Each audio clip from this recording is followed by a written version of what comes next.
Halo pemirsa, sorotan dunia hadir menemani Anda dengan beragam informasi seputar peristiwa dan isu global dari berbagai belahan dunia.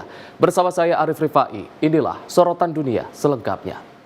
Pemirsa, Presiden Amerika Serikat Donald Trump memperpanjang gencatan perang dagang dengan Tiongkok selama 90 hari. Langkah ini meredakan tekanan antara dua ekonomi terbesar dunia. Setelah bersikap tertutup kepada media, Donald Trump menyetujui perpanjangan gencatan perang dagang antara Tiongkok dan Amerika Serikat selama 90 hari. Trump mengunggah di Truth Social bahwa ia telah menandatangani perintah eksekutif untuk perpanjangan tersebut. Sementara pemerintah Tiongkok melalui Beijing juga melakukan hal yang sama. We've been dealing very nicely with China, as you probably have heard. They have tremendous tariffs that they're paying to the United States of America. And we'll see what happens. They've been dealing quite nicely. The relationship is very good with President Xi and myself. Batas waktu sebelumnya dijadwalkan berakhir pada Selasa 12 Agustus 2025 pukul 00.01 waktu setempat. Jika itu terjadi, Amerika Serikat bisa menaikkan tarif atas impor dari Tiongkok yaitu 30%. Dan pemerintah Tiongkok bisa membalas dengan menaikkan tarif atas ekspor Amerika Serikat ke Tiongkok. Perpanjangan ini memberi waktu bagi kedua negara untuk melanjutkan perundingan dan membuka peluang perhelatan KTT antara Trump dan Presiden Xi Jinping tahun ini. Kalangan dunia usaha di Amerika Serikat menyambut positif kebijakan ini yang dinilai penting untuk memberikan kepastian dan memperluas akses pasar di Tiongkok. Tim redaksi Sinpo TV melaporkan. Calon Presiden Kolombia dan Senator Miguel Uribe Turbay disemayamkan di Bogota's Elliptical Hall of the National Capital pada hari Senin setelah meninggal dunia karena serangan bersenjata pada 7 Juni di ibu kota.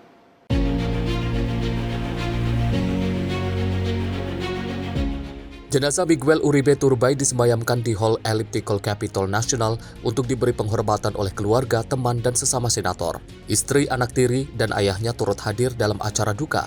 Wakil Ketua Senat Ana Paula Agudelo mengajak semua pihak bekerja sama untuk Kolombia tanpa kekerasan sebagai warisan Uribe Turbay. Akses pemakaman terbatas untuk keluarga dekat, namun publik dapat memberi penghormatan pada hari Selasa pagi. Setelah itu jenazah akan dibawa ke Katedral Primatal untuk misa pemakaman, dipimpin Uskup Agung Bogota, Luis Jose Rueda. Uribe Turbay ditembak 2 kali di kepala oleh seorang remaja saat kampanye di Fontibon pada 7 Juni 2025. Penyelidikan masih berlanjut dengan penangkapan 6 orang termasuk pelaku yang berusia 15 tahun.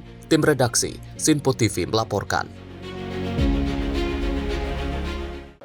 Kebakaran hutan masih terus berlangsung di wilayah Vilar de Foz, Galicia, Spanyol di tengah gelombang panas yang melanda seluruh negara.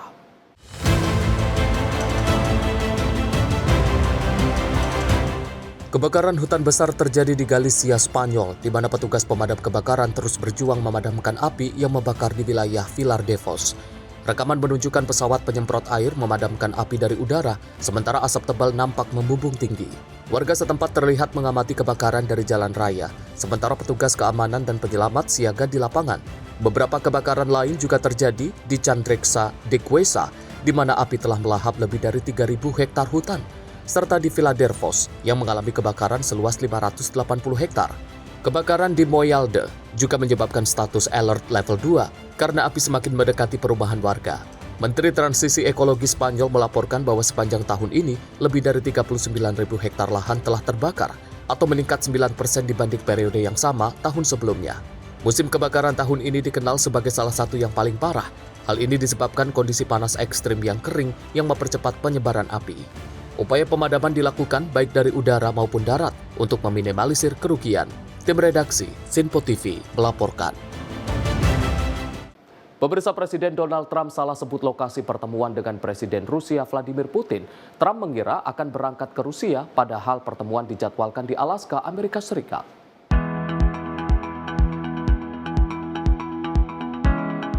Saat konferensi pers tentang keamanan di Washington DC, Trump mengatakan dia akan pergi ke Rusia untuk bertemu Putin pada hari Jumat. Kenyataannya, pertemuan itu akan diselenggarakan di Alaska pada 15 Agustus 2025. And it's embarrassing for me to be up here. You know, I'm going to see Putin. I'm going to Russia on Friday.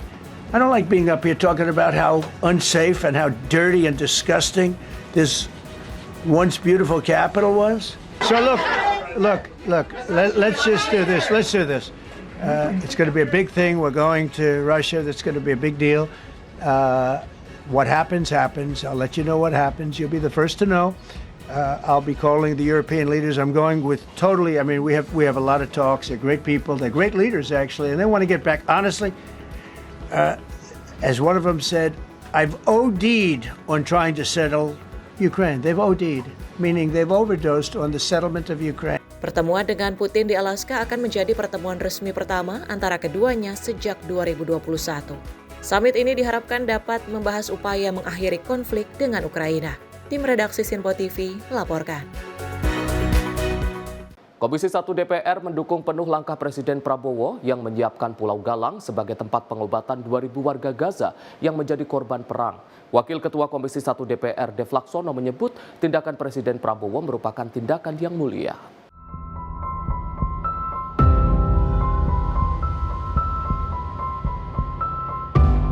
Dalam memberikan bantuan, negara Indonesia terlibat aktif untuk memberikan fasilitas sekaligus menyerukan gencatan senjata yang terjadi di wilayah Timur Tengah, Palestina, dan Israel.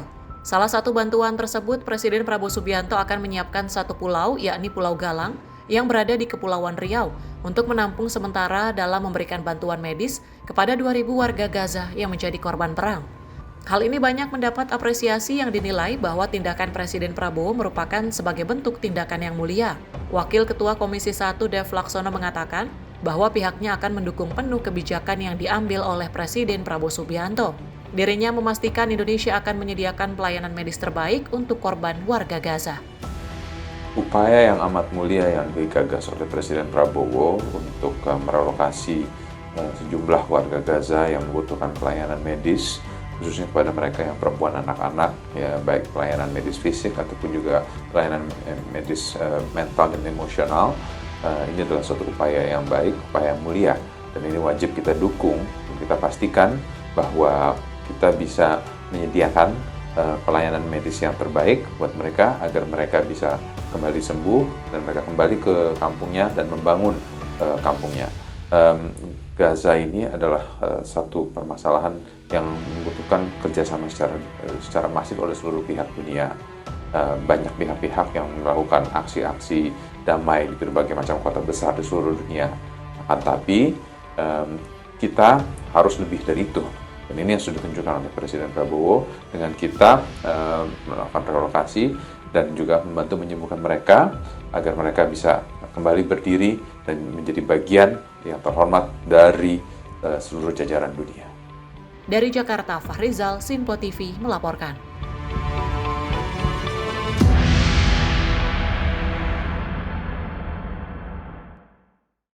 Pemirsa, 5 jurnalis dilaporkan tewas dalam serangan udara Israel di dekat Rumah Sakit Al-Shifa, Kota Gaza pada Senin lalu. 2 diantaranya dari jaringan Al Jazeera.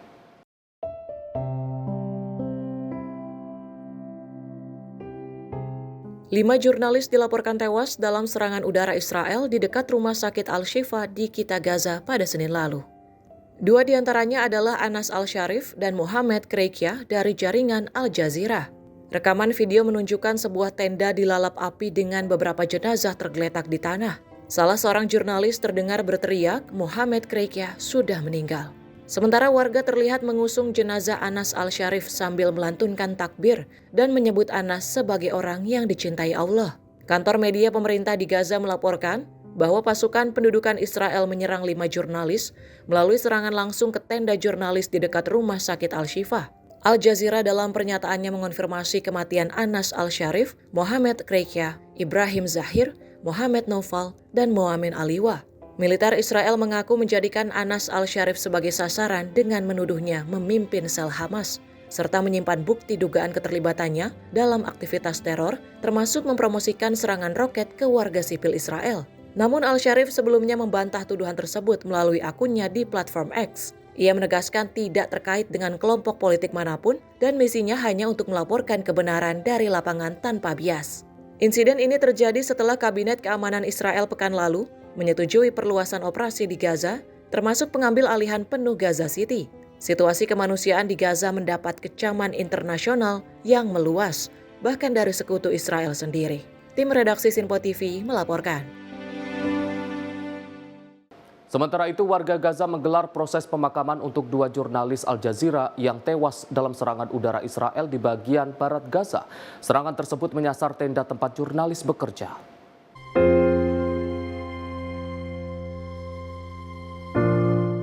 Warga Gaza menggelar proses pemakaman untuk Anas Al-Sharif dan Mohamed Kreikia, jurnalis Al Jazeera yang tewas dalam serangan udara Israel yang menyasar tenda mereka di bagian barat Gaza.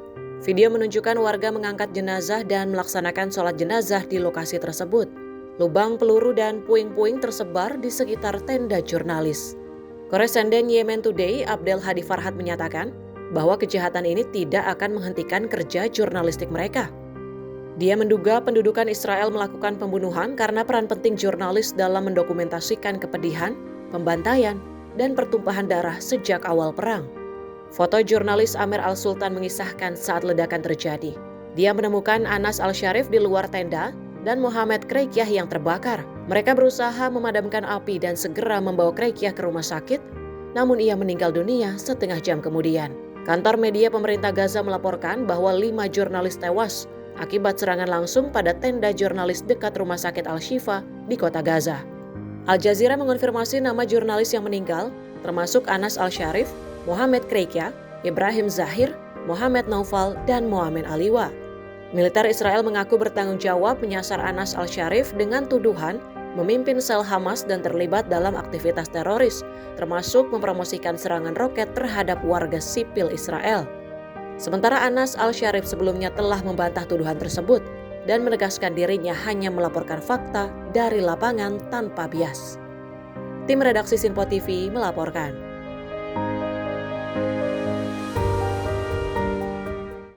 Perdana Menteri Australia Anthony Albanese mengumumkan akan mengakui negara Palestina di Sidang Umum Perserikatan Bangsa-Bangsa pada bulan September mendatang. Keputusan itu diambil setelah perolehan komitmen dari otoritas Palestina.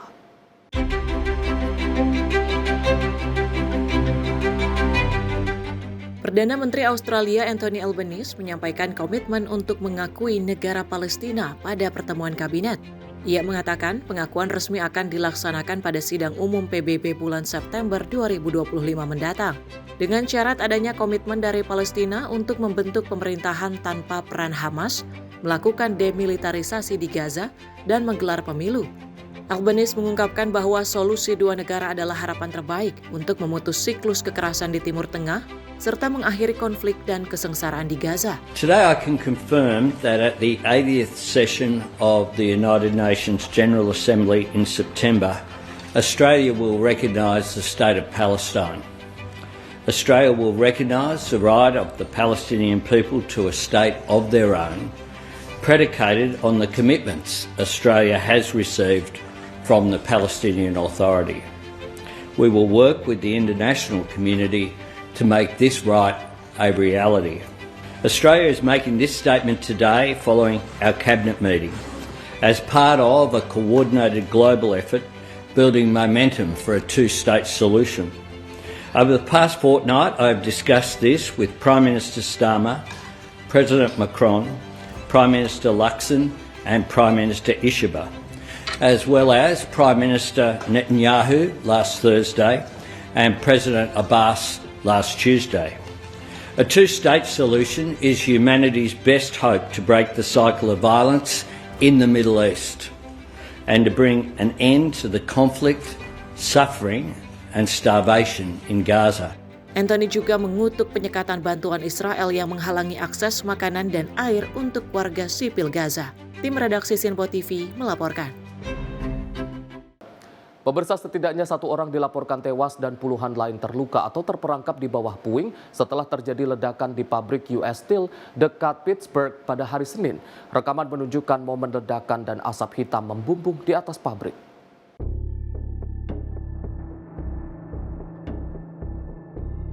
Ledakan mengguncang pabrik US Steel Clairton Coke Works yang terletak di selatan Pittsburgh pada hari Senin 11 Agustus 2025. Setidaknya 1 orang dilaporkan tewas sementara puluhan lain terluka atau terperangkap di bawah puing.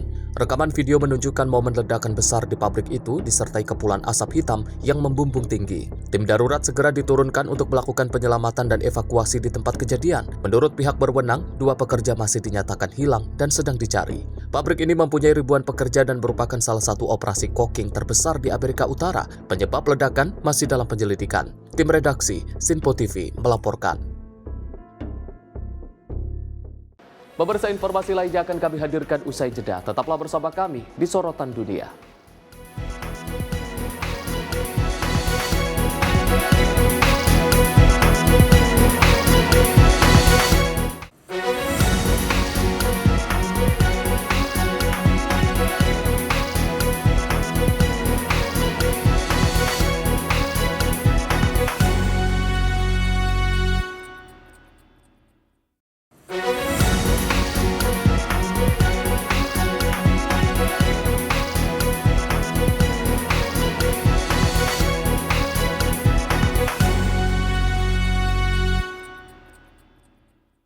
Pemirsa, Anda kembali menyaksikan Sorotan Dunia.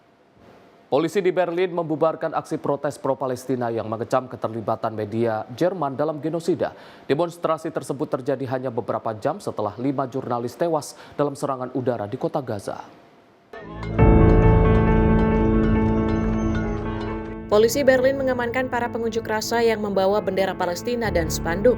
Aksi protes berlanjut menuju stasiun Friedrichstraße. Para demonstran menyanyikan slogan "Semua polisi adalah fasis". Unjuk rasa tersebut dipicu 5 jurnalis Al Jazeera yang terkonfirmasi meninggal dunia dalam serangan udara di dekat rumah sakit Al-Shifa di kota Gaza. Nama-nama jurnalis tersebut adalah Anas Al-Sharif, Mohamed Kreikia, Ibrahim Zahir, Mohamed Noval, dan Mohamed Aliwa. Militer mengatakan tuduhan bahwa Al-Sharif memimpin sel Hamas dan terlibat dalam aktivitas teroris, termasuk mempromosikan serangan roket terhadap warga sipil Israel. Namun Al-Sharif membantah tuduhan tersebut di platform X. Dia menegaskan tidak berafiliasi dengan kelompok politik manapun dan tugasnya hanya melaporkan kebenaran dari lapangan secara objektif. Tim redaksi Sinpo TV melaporkan. Pemirsa, Presiden Amerika Serikat Donald Trump mengumumkan langkah bersejarah untuk mengambil alih kendali kepolisian Washington DC dan mengerahkan Garda Nasional. Langkah ini disebut untuk memulihkan keamanan dan ketertiban di ibu kota. Presiden Amerika Serikat Donald Trump mengerahkan pasukan Garda Nasional ke Washington DC. Hal ini diklaim untuk membersihkan ibu kota dari geng kriminal.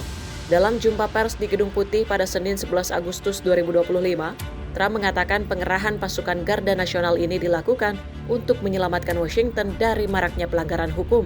Berdasarkan pasal 740 District of Columbia Home Rule Act, Trump menempatkan Departemen Kepolisian Metropolitan DC di bawah kendali langsung pemerintah federal.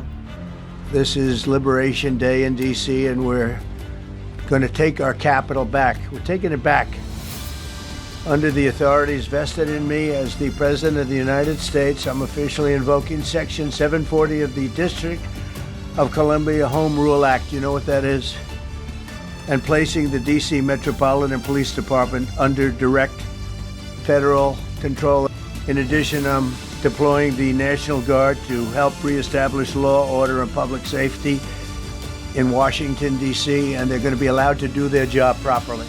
Trump menilai Washington DC telah dikuasai geng kekerasan, pelaku kejahatan, dan tunawisma. Ia menegaskan hal tersebut tidak akan dibiarkan terjadi lagi. Tim redaksi Sinpo TV melaporkan. Dalam rangka memperingati 50 tahun hubungan diplomatik antara Indonesia dengan Peru, Presiden Republik Peru melakukan kunjungan kenegaraannya ke pimpinan DPR di Kompleks Parlemen Senayan, Jakarta pada Senin 11 Agustus 2025. Dalam pertemuan ini, Indonesia dan negara Peru bersepakat menandatangani kerjasama IP-SEPA atau kerjasama perdagangan antara Indonesia dengan Peru. Setelah menyambangi Presiden Prabowo Subianto di Istana Merdeka, Jakarta, Presiden Republik Peru, Dina Ercilia Boluarte Zegara, melanjutkan kunjungannya ke Kompleks Parlemen Senayan untuk menemui Ketua DPR RI Puan Maharani. Kunjungan tersebut dalam rangka memperingati 50 tahun hubungan diplomatik antara Indonesia dengan Peru, sekaligus jadi kunjungan balasan Presiden Republik Indonesia ke Peru tahun 2024 lalu. Ketua DPR RI Puan Maharani menyampaikan, pihaknya akan selalu mendukung upaya Presiden untuk mengembangkan dan memperluas kerjasama internasional yang tentunya ditujukan untuk kepentingan rakyat. Puan menilai Peru adalah mitra penting Indonesia di Amerika Latin karena memiliki banyak kesamaan. Sebagai negara dengan garis pantai panjang serta kaya akan budaya dan sumber daya alam, Dari kunjungan ini telah ditandatangani kerjasama IP-CEPA atau kerjasama perdagangan antara Indonesia dengan Peru. Assalamualaikum warahmatullahi wabarakatuh. Selamat sore. Alhamdulillah, baru saja saya menerima kunjungan Presiden Republik Peru yang mulia Ibu Dina Ercilia Boluarte Zegarra yang telah melakukan kunjungan kenegaraan ke Indonesia. Kunjungan kenegaraan beliau adalah dalam rangka memperingati 50 tahun hubungan diplomatik antara Indonesia dan Peru. Selain itu, juga merupakan kunjungan balasan Presiden Republik Indonesia ke Peru tahun 2024 yang lalu. Tentu saja kami DPR RI akan selalu mendukung upaya dari Presiden Republik Indonesia untuk mengembangkan dan memperluas kerjasama internasional termaksud dengan Peru dalam semua kerjasama internasional yang ditujukan untuk kepentingan rakyat, yang mana pada saat ini dunia menghadapi berbagai ketidakpastian, maka peningkatan kerjasama Indonesia dengan berbagai negara termasuk Peru akan menjadi sangat relevan dan signifikan. Dan dalam rangka 50 tahun hubungan antara Indonesia dan Peru, tadi pagi juga sudah ditandatangani kerjasama IP-CEPA atau kerjasama perdagangan antara Indonesia dan Peru, antara Presiden Prabowo Subianto dengan Ibu Dina Presiden Peru Boluarte. Semoga dengan ditandatanganinya kerjasama IP-CEPA itu akan membuat perdagangan antara Indonesia dan Peru bisa semakin baik, semakin lancar, dan kita akan di DPR RI tentu saja mendukung hal-hal yang terkait dengan perdagangan, ekonomi, pendidikan, people to people contact, dan lain sebagainya. Juga termasuk dengan kerjasama di bidang pertanian. Tadi beliau menyampaikan menginginkan agar produk-produk pertanian yang di Peru bisa masuk ke Indonesia. Juga bagaimana kemudian di bidang pariwisata, karena Peru punya Machu Picchu, di Indonesia kita punya Candi Borobudur, bagaimana kemudian bidang pariwisata pun menjadi salah satu concern untuk bisa ditingkatkan antara Indonesia dan Peru. Mungkin itu bagian pembicaraan antara saya sebagai Ketua DPR dengan Presiden Peru yang baru saja melakukan pembicaraan bilateral antara DPR RI dan Presiden Peru. Terima kasih. Dari Jakarta, Zuliandri Ahmad Amin, Sinpo TV melaporkan. Pemirsa, Presiden Donald Trump salah sebut lokasi pertemuan dengan Presiden Rusia Vladimir Putin. Trump mengira akan berangkat ke Rusia, padahal pertemuan dijadwalkan di Alaska, Amerika Serikat.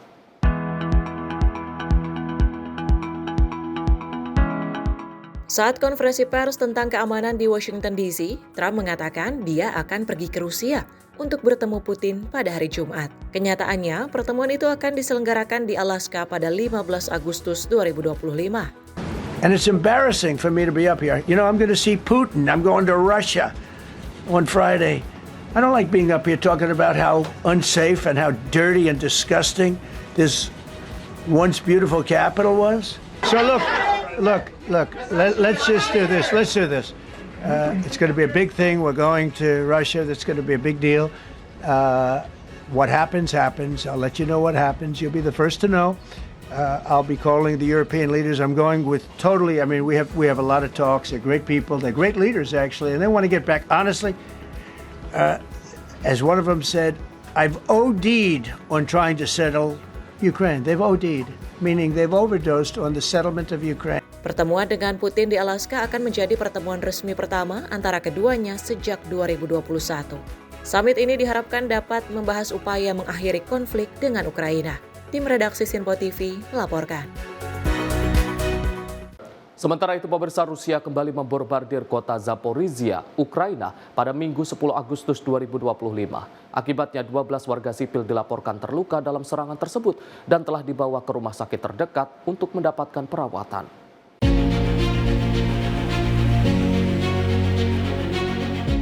Rusia melakukan serangan udara di wilayah konflik Ukraina. Menurut Kementerian Luar Negeri Ukraina, serangan tersebut menghantam beberapa lokasi penting di kota Zaporizhia. Sebanyak 12 orang dilaporkan terluka, termasuk satu korban yang berhasil diselamatkan dari reruntuhan bangunan. 70% struktur bangunan mulai dari terminal, pemukiman, apotik, hingga pusat perbelanjaan dilaporkan rusak berat. Presiden Ukraina Volodymyr Zelensky mengecam keras serangan ini dan menegaskan perlu penekanan internasional untuk menghentikan konflik. Zelensky mendorong negara-negara dunia, terutama Amerika Serikat dan Eropa, untuk memperkuat sanksi dan tekanan terhadap Rusia. Zaporizhia menjadi salah satu garis terdepan konflik sejak invasi Rusia pada Februari 2022. Tim redaksi Sinpo TV melaporkan.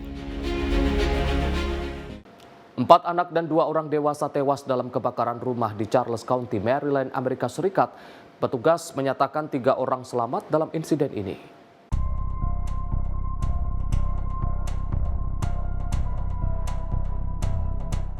Empat anak dan 2 orang dewasa tewas dalam kebakaran rumah di Charles County, Maryland. Penyebab kebakaran masih dalam penyelidikan. Master Deputy State Fire Marshal Oliver Alkire menyebut api bermula di bagian kanan rumah pada teras tertutup. Mesin berat dikerahkan ke lokasi untuk membantu mengangkat puing-puing pada Minggu sore. Petugas pemadam membutuhkan lebih dari 1 jam untuk mengendalikan api. Tim redaksi Sinpo TV melaporkan. Ketua DPR RI Puan Maharani menerima kunjungan kehormatan utusan khusus Presiden Republik Korea Selatan Cho Jeong-sik pada Selasa siang di Kompleks Parlemen Senayan, Jakarta. Dalam pertemuan ini untuk mendorong pembahasan pembaruan untuk pekerja migran Indonesia di Korea Selatan yang saat ini masih tertunda. Ketua DPR RI Puan Maharani menerima kunjungan delegasi utusan khusus Presiden Republik Korea Selatan Cho Jeong-sik pada Selasa siang di Kompleks Parlemen Senayan, Jakarta. Dalam kunjungan ini, Puan mendorong pembahasan pembaruan untuk pekerja migran Indonesia atau PMI di Korea Selatan yang saat ini masih tertunda. Kedatangan utusan khusus Presiden Korea Selatan adalah sebuah kehormatan bagi DPR RI. Pertemuan tersebut diharapkan dapat mempererat hubungan bilateral antara Indonesia dengan Korea Selatan semakin berkembang positif. Hal ini mengingat di tengah dinamika ketidakpastian yang sedang terjadi di dunia. Oleh karena itu, kedua negara diperlukan untuk memperkuat kerjasama dalam rangka memajukan perdamaian, stabilitas, dan juga kesejahteraan kawasan. Pasalnya, Indonesia dan Korea Selatan memiliki kesamaan nilai, yaitu menjunjung demokrasi, hak asasi manusia, juga rule of law. Dari Jakarta, tim redaksi Sinpo TV melaporkan.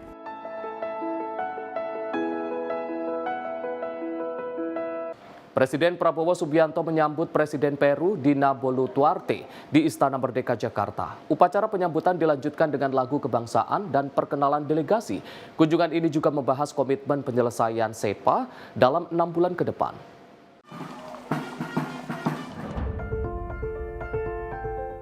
Presiden Republik Peru Dina Boluarte tiba di Istana Merdeka Jakarta pada Senin 11 Agustus 2025 dalam melakukan kunjungan kenegaraan.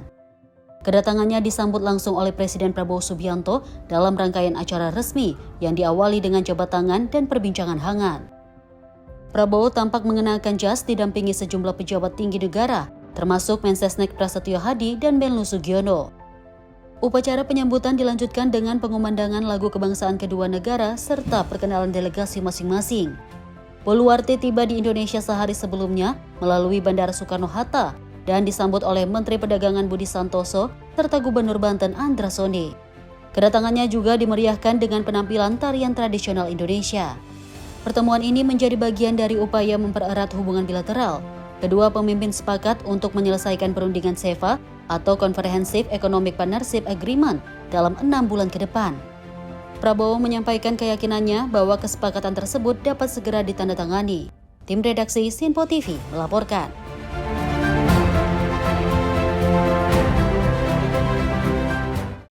Pemeriksaan National Day Singapore Parade yang dihadiri Presiden Prabowo menjadi momen hangat penuh semangat nasionalisme bagi WNI dan diaspora Indonesia di Singapura. Kehadiran Presiden Prabowo disambut meriah oleh WNI dan diaspora Indonesia di Singapura. National Day Singapura Parade pada Sabtu 9 Agustus menjadi momen penting yang dihadiri Presiden Prabowo Subianto bertepatan dengan peringatan Hari Kemerdekaan Singapura ke-60. Pesawat kepresidenan mendarat di Paya Lebar Airbase dan juga Prabowo tiba didampingi Menteri Luar Negeri Sugiono serta Sekretaris Kabinet Teddy Indra Wijaya. Setelah penyambutan di bandara, Presiden Prabowo menuju hotel yang telah dipenuhi warga negara Indonesia, diaspora, pelajar, mahasiswa, dan pejabat KBRI Singapura yang menanti kedatangannya. Ia menyapa satu persatu para tamu yang menyambut dengan sorak dan semangat nasionalisme, menciptakan momen hangat penuh kekeluargaan. WNI dan diaspora mengibarkan bendera merah putih kecil sebagai simbol kebanggaan saat menyambut Presiden Prabowo Subianto. Cindy Claresta, perwakilan WNI di Singapura, menyampaikan pesan cinta tanah air dan harapan untuk masa depan Indonesia memantik semangat nasionalisme di antara hadirin. Harapannya untuk Indonesia ke depannya semoga semakin sukses, semakin berkembang pesat, dan pendidikan di Indonesia semakin meningkat. Tentunya kami senang sekali mendengar prestasi Indonesia yang semakin banyak di tahun ini, dan untuk ke depannya semoga bibit-bibit akan terus tercipta untuk Indonesia Emas 2045. Selamat Hari Kemerdekaan Indonesia ke-80. Merdeka! Tak hanya itu, kehadiran Prabowo juga memberikan kesan mendalam bagi mahasiswa Indonesia di Singapura. Mereka merasa lebih dekat dengan tanah air, menganggap pertemuan ini sebagai pengikat rasa kebangsaan dan momen yang membuat mereka merasa seperti di rumah sendiri di negeri orang. Ini pengalamannya sangat memorable dan membuat diriku semakin dekat dengan rumah, apalagi dalam rangka National Day Parade di Singapura dan berketemu dengan Pak Prabowo. Pastinya senang sekali sih bisa dapat kesempatan buat ketemu lagi sama Pak Prabowo, karena yang waktu lalu udah sempat ketemu tapi belum sempat bisa sedekat ini sih ketemunya sama Pak Prabowo tadi gitu. Kesempatan yang sangat jarang sekali untuk bertemu langsung dengan Pak Presiden. Apalagi ini untuk pertama kalinya di hidup saya ketemu dengan Pak Presiden. Tim redaksi Simpo TV melaporkan. Pemirsa, informasi lainnya akan kami hadirkan usai jeda. Tetaplah bersama kami di Sorotan Dunia.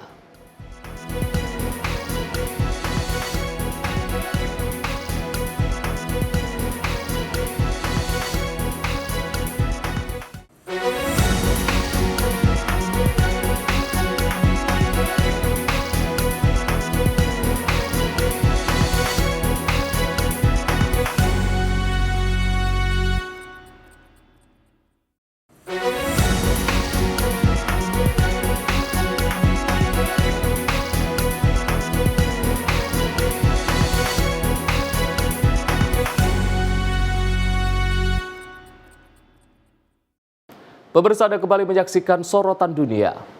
Sebuah pesawat kecil yang sedang melakukan pendaratan tiba-tiba menabrak pesawat lain yang sedang parkir di Bandara Montana, Amerika Serikat. Insiden ini memicu kebakaran hebat di area bandara. Pesawat bermesin tunggal jenis Sokata TBM 700 turboprop berupaya melakukan pendaratan pada Senin 11 Agustus pukul 14.00 waktu setempat di Bandara Kalispell City, Montana. Penyelidikan awal menunjukkan pilot kehilangan kendali saat mendekati landasan sehingga pesawat tergelincir dan menabrak pesawat lainnya yang sedang terparkir. Saksi mata mengatakan pesawat terlihat mendarat darurat di ujung landasan dan langsung menghantam pesawat lain, diiringi ledakan suara keras. 2 penumpang mengalami luka ringan dan langsung mendapatkan perawatan medis di area bandara. Sementara penumpang lainnya berhasil menyelamatkan diri keluar dari pintu pesawat. Penerbangan tersebut dilaporkan berasal dari Pullman, Washington dan merupakan pesawat milik Mater Sky LLC. Tim redaksi Simpo TV melaporkan. Banjir melanda 6 negara bagian di wilayah Midwest Amerika Serikat. Hujan deras membuat akses jalan terputus dan mengakibatkan pemadaman listrik. Salah satu dampak terbesar terjadi di negara bagian Wisconsin, di mana panitia terpaksa membatalkan penyelenggaraan Wisconsin State Fair.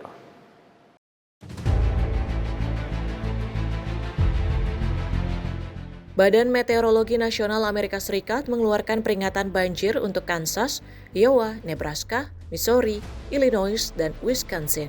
Curah hujan yang tinggi membuat aliran listrik terputus bagi 18.000 pelanggan. Salah satu yang terdampak adalah pameran tahunan terbesar di negara bagian Wisconsin State Fair, di mana pihak penyelenggara terpaksa membatalkan hari penutupan acara yang sudah berlangsung 11 hari. Akibat bencana ini, petugas damkar menerima ratusan laporan darurat, mulai dari kebocoran gas, pemadaman listrik, hingga evakuasi warga terjebak banjir. Dampak banjir juga terasa di dunia olahraga, di mana USA Triathlon memutuskan membatalkan kejuaraan nasional sprint dan para triathlon di Milwaukee. Pemerintah Milwaukee mengimbau warga untuk tidak berkendara atau berjalan di area tergenang karena kondisi masih berbahaya. Tim redaksi Sinpo TV melaporkan. Komisi 1 DPR mendukung penuh langkah Presiden Prabowo yang menyiapkan Pulau Galang sebagai tempat pengobatan 2.000 warga Gaza yang menjadi korban perang. Wakil Ketua Komisi 1 DPR Dev Laksono menyebut tindakan Presiden Prabowo merupakan tindakan yang mulia.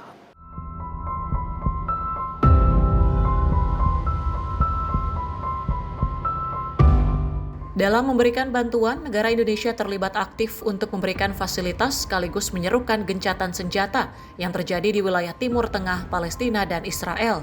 Salah satu bantuan tersebut, Presiden Prabowo Subianto akan menyiapkan satu pulau, yakni Pulau Galang, yang berada di Kepulauan Riau, untuk menampung sementara dalam memberikan bantuan medis kepada 2.000 warga Gaza yang menjadi korban perang. Hal ini banyak mendapat apresiasi yang dinilai bahwa tindakan Presiden Prabowo merupakan sebagai bentuk tindakan yang mulia. Wakil Ketua Komisi 1 Dev Laksono mengatakan bahwa pihaknya akan mendukung penuh kebijakan yang diambil oleh Presiden Prabowo Subianto. Dirinya memastikan Indonesia akan menyediakan pelayanan medis terbaik untuk korban warga Gaza. Upaya yang amat mulia yang digagas oleh Presiden Prabowo untuk merelokasi sejumlah warga Gaza yang membutuhkan pelayanan medis, khususnya kepada mereka yang perempuan, anak-anak, ya baik pelayanan medis fisik ataupun juga pelayanan medis mental dan emosional. Ini adalah suatu upaya yang baik, upaya yang mulia, dan ini wajib kita dukung. Kita pastikan bahwa kita bisa menyediakan pelayanan medis yang terbaik buat mereka agar mereka bisa kembali sembuh dan mereka kembali ke kampungnya dan membangun kampungnya. Gaza ini adalah satu permasalahan yang membutuhkan kerjasama secara masif oleh seluruh pihak dunia. Banyak pihak-pihak yang melakukan aksi-aksi damai di berbagai macam kota besar di seluruh dunia. Tapi kita harus lebih dari itu. Dan ini yang sudah ditunjukkan oleh Presiden Prabowo dengan kita melakukan relokasi dan juga membantu menyembuhkan mereka agar mereka bisa kembali berdiri dan menjadi bagian yang terhormat dari seluruh jajaran dunia. Dari Jakarta, Fahrizal, Sinpo TV melaporkan.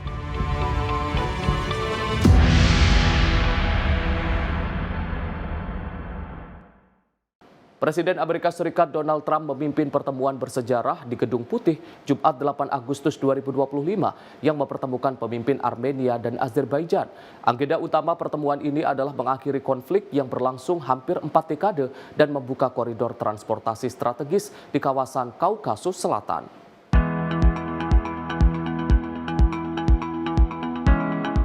Pertemuan di Gedung Putih menghasilkan kesepakatan penting antara Armenia dan Azerbaijan. Kedua negara di kawasan Kaukasus Selatan itu menandatangani perjanjian yang akan membuka kembali jalur transportasi utama penghubung Azerbaijan dan wilayah otonom Nakhchivan. Kedua negara sepakat membentuk koridor transit besar yang akan dinamai Trump Route for International Peace and Prosperity atau Rute Trump untuk perdamaian dan kemakmuran internasional.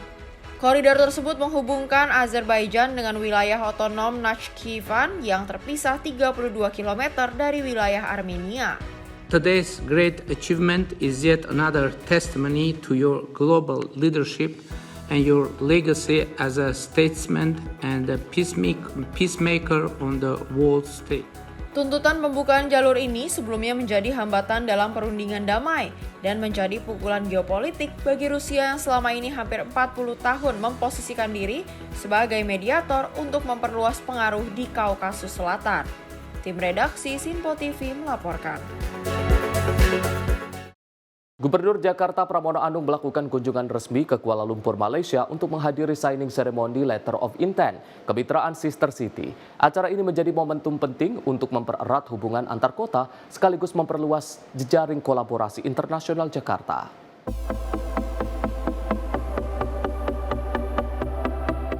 Menurut Pramono, Jakarta dan Kuala Lumpur menghadapi tantangan serupa, mulai dari kemacetan lalu lintas, peningkatan kebutuhan layanan publik, hingga ancaman perubahan iklim. Untuk itu, Pramono menilai bahwa keduanya memiliki peluang besar untuk saling belajar dan memberi dukungan.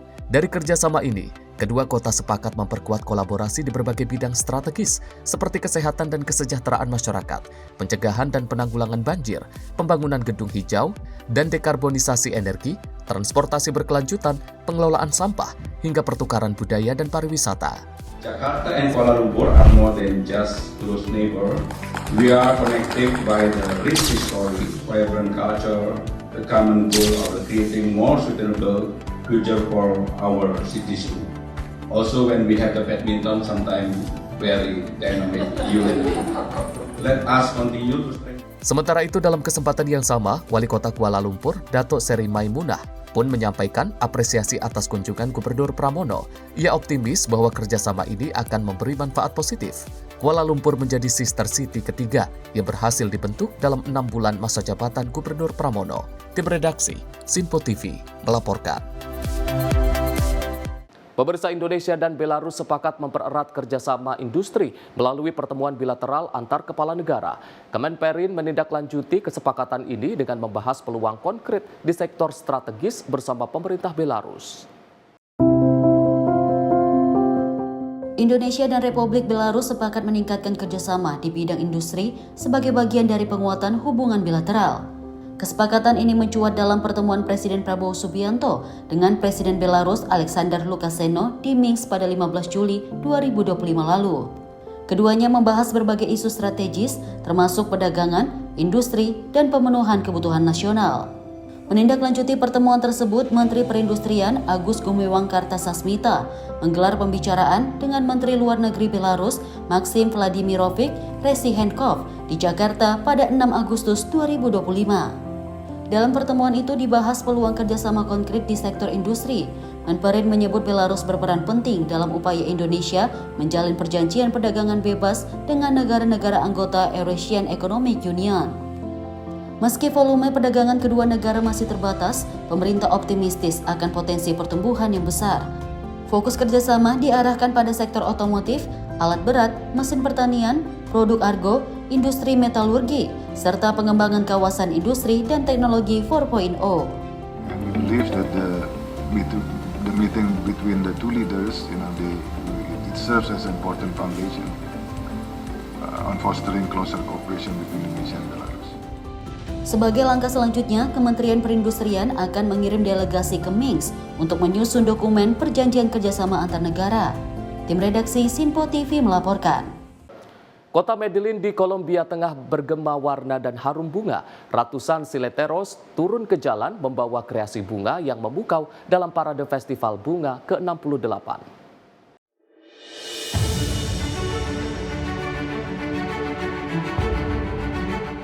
Jalanan kota Medellin dipenuhi warna-warni bunga saat festival bunga ke-68 dan parade sileteros digelar pada Senin 11 Agustus 2025. Lebih dari 500 sileteros yang merupakan penjual bunga tradisional membawa kreasi bunga mereka dalam sebuah parade. Rekaman gambar menunjukkan puluhan peserta membawa rangkaian bunga mereka dimulai dari jembatan Guayaquil dan berakhir di Plaza Mayor yang merupakan pusat konvensi dan pameran utama kota. Ribuan wisatawan lokal maupun mancanegara turut menyaksikan kemegahan kreasi tersebut. Sebelum parade dimulai, panitia mengumumkan nama-nama sileteros pemenang pada masing-masing kategori dari 7 kategori lomba. Festival bunga yang diselenggarakan setiap musim panas ini dianggap sebagai acara kebudayaan terpenting di Medellin. Selain parade sileteros, warga juga merayakan dengan konser, pasar, dan berbagai aktivitas keluarga serta atraksi lainnya. Tim redaksi Sinpo TV melaporkan. Kita beralih ke informasi lain, pemirsa, sebanyak 10 orang tewas mengenaskan di Cina usai banjir bandang yang terjadi sejak Kamis lalu. Hingga kini, regu penyelamat terus dikerahkan untuk mencari para korban hilang di kawasan terdampak banjir tersebut.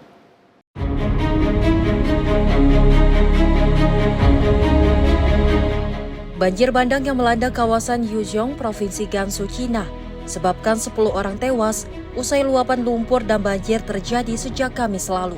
Melalui data yang dihimpun, korban hilang atas peristiwa ini mencapai 30 orang lebih. Sebelumnya, Presiden Cina 11 Jinping mendorong penyelamatan terhadap orang hilang secara masif melalui televisi nasional di negara tersebut. Adapun pihak berwenang turut mengumumkan peringatan kuning pada Sabtu lalu terhadap hujan deras dan mengaktifkan rencana tanggap banjir di sejumlah provinsi, yakni Jiangsu, Anhui, Hubei, hingga Chongqing. Diketahui total petugas yang berada di lokasi banjir tersebut mencapai 200 orang guna mencari para korban hilang serta membuka akses mobilitas. Tim redaksi Simpo TV melaporkan. Pemirsa, dalam pertemuan di Istana Merdeka, Presiden Prabowo mengenang penerimaan penghargaan tertinggi dari Presiden Peru, Dina Boluarte, yang diberikan pada tahun 2024. Prabowo pun memberikan penghargaan serupa kepada Presiden Peru, Dina Boluarte, dan menandatangani sejumlah kerjasama bilateral.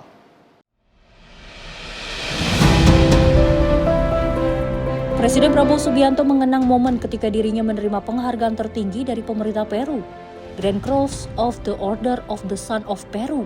Penghargaan tersebut diberikan oleh Presiden Peru Dina Boluarte pada 14 November 2024. Kenangan itu disampaikan Prabowo dalam pernyataan pers usai pertemuannya dengan Dina di Istana Merdeka, Jakarta pada Senin 11 Agustus 2025. Dalam kesempatan tersebut, Prabowo menyoroti hubungan diplomatik Indonesia dan Peru yang telah terjalin sejak tahun 1975. Sebagai bentuk penghargaan atas kontribusi Dina dalam mempererat kerjasama bilateral, Prabowo menganugerahkan Bintang Republik Indonesia Adipura, tanda kehormatan tertinggi dari Indonesia kepada Presiden Peru. Pada tanggal 14 November 2024 yang lalu, Presiden Peru telah menganugerahkan tanda kehormatan tertinggi Peru, yaitu Grand Cross of the Order of the Sun of Peru kepada saya sebagai Presiden Republik Indonesia, yang juga adalah penghormatan untuk seluruh bangsa Indonesia.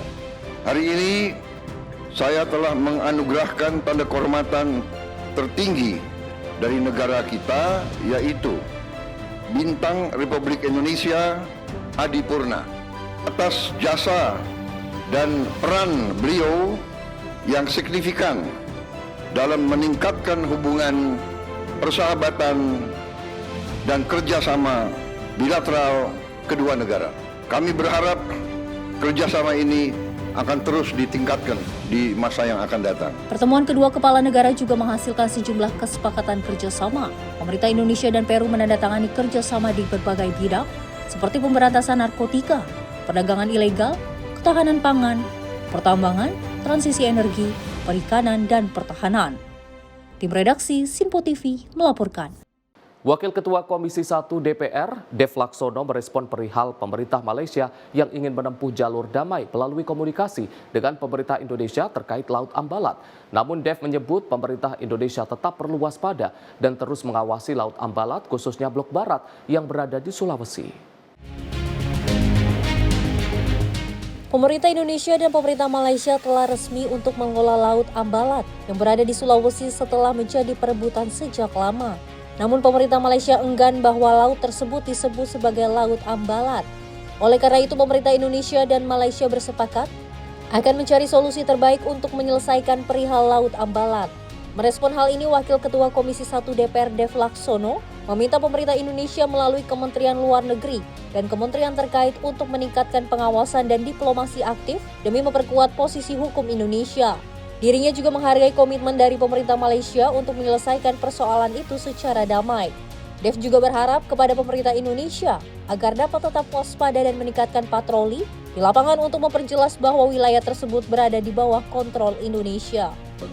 Menyikapi pernyataan dari pemerintah Malaysia, ditambah juga diskusi yang cukup sengit di Parlemen Malaysia tentang Laut Sulawesi yang berkaitan dengan Blok Ambalat, ini perlu diwaspadai dan juga diawasi oleh pemerintah Indonesia, khususnya melalui Kementerian Luar Negeri ataupun juga kementerian teknis lainnya yang terkait.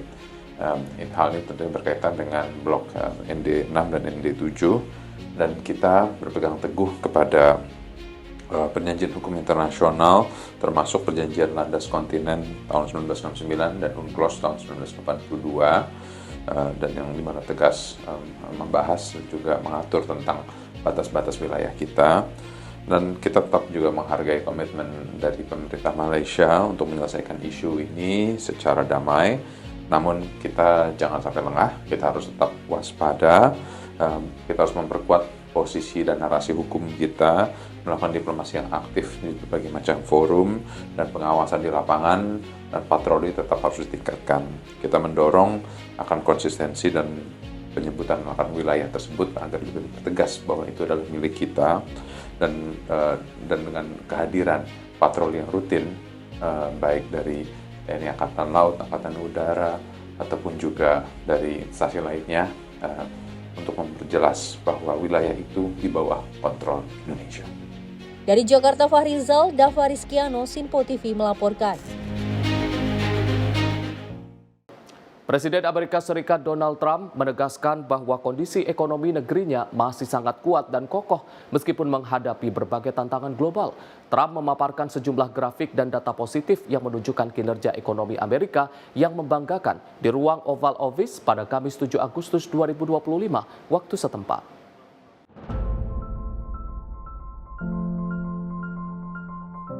Presiden Donald Trump secara mendadak memanggil jurnalis ke Oval Office pada Kamis waktu setempat. Didampingi peneliti senior Heritage Foundation, Stephen Moore, Trump memamerkan grafik yang ia klaim membuktikan ekonomi Amerika Serikat tetap kuat. Dalam paparannya, Moore menonjolkan keberhasilan Trump dan mengkritik catatan ekonomi mantan Presiden Joe Biden.